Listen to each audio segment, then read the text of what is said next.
The photo you were talking about that you took, do you have that? I don't have the portrait of me with Mhm. me, unfortunately, but I brought some of my neighbors that I've taken portraits of.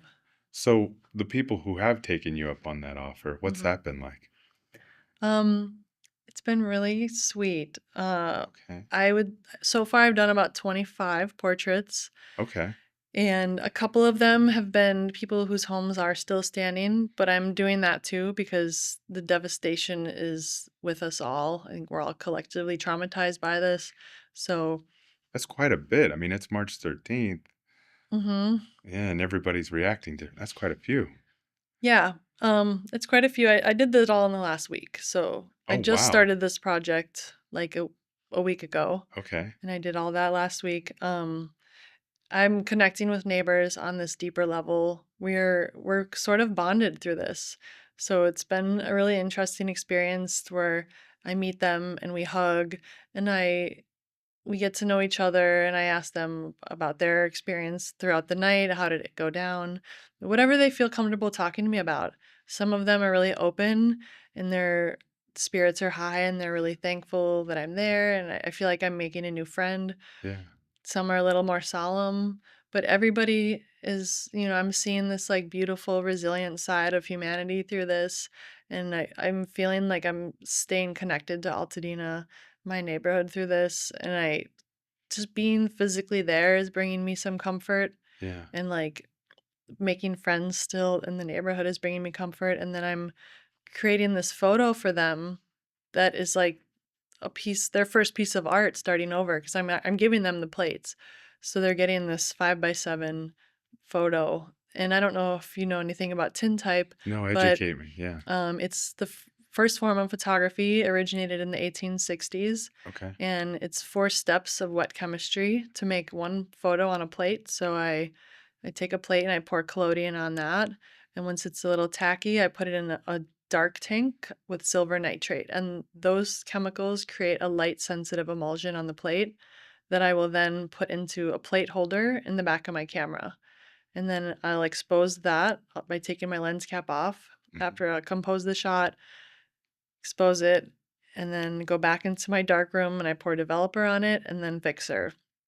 So I'm taking and developing the shot on the spot in front of everybody. So they're seeing the process. And then I take the plates home, I rinse them, dry them, scan them, and varnish them. And then I'm either delivering or mailing them out. So it feels really special to give them like this piece of sort of, a farewell in a way, but just sort of seeing themselves standing there.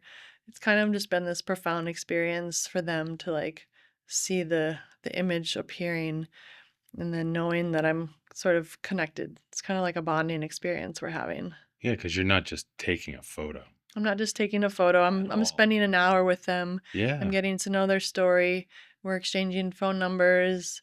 I'm like, if you need anything, I'm here for you. Like I'm genuinely care about these people. Yeah. And I want them to know that, I'm here for them. I'm like, text me in the middle of the night if you need someone to talk to, if you want to go get lunch or coffee or, you know, I'm really just want to be here for my neighbors right now. It feels like I'm called to be in service of others right now. So I've that's always why. been a fan of that in the service of others. Napoleon Hill talks about that, if you're Mm, familiar with any of that side of his work. But when you talk about this, it makes me think what you were talking about, how you're dealing with it, right? Or how you're looking at it. yeah. It'll help you reflect if you had those. And because I'm sure a lot of other people have to be thinking about, well, what actually brings me joy? What Yeah. is it that's making me happy?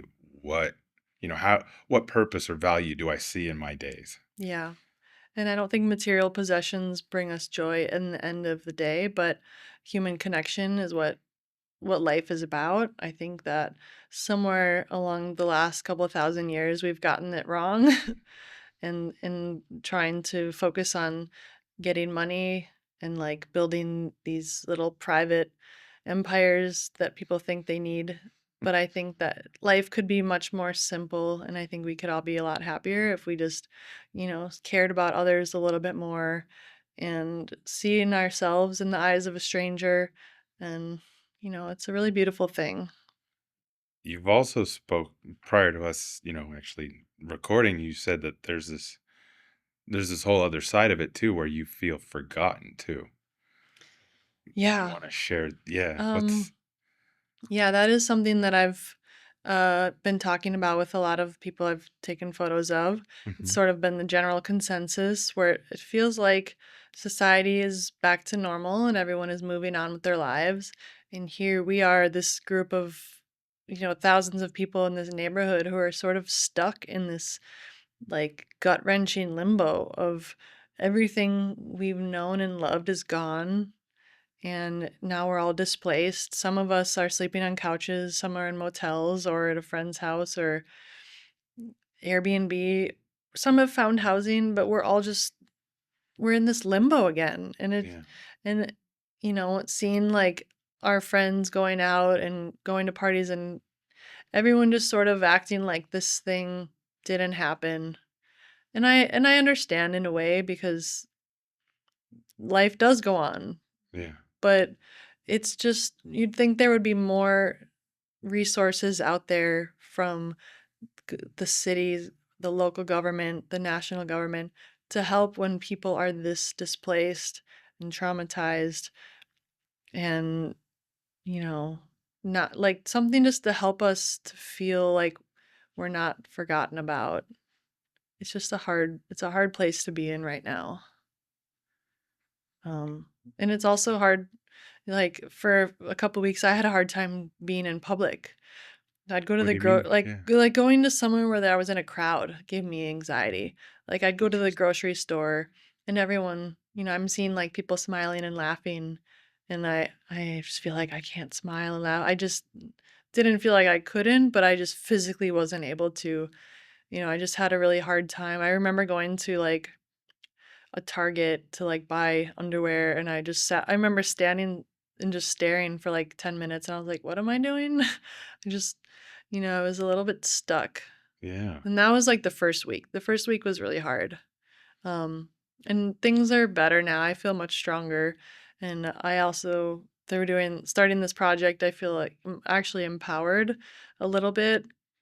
I think being in Altadena every day for at least 8 hours I'm like desensitized a little bit, but not desensitized in a way where I'm not sensitive to it, yeah, but it doesn't when I see it, I'm almost like I want to do something, I have this urge inside to want to help people.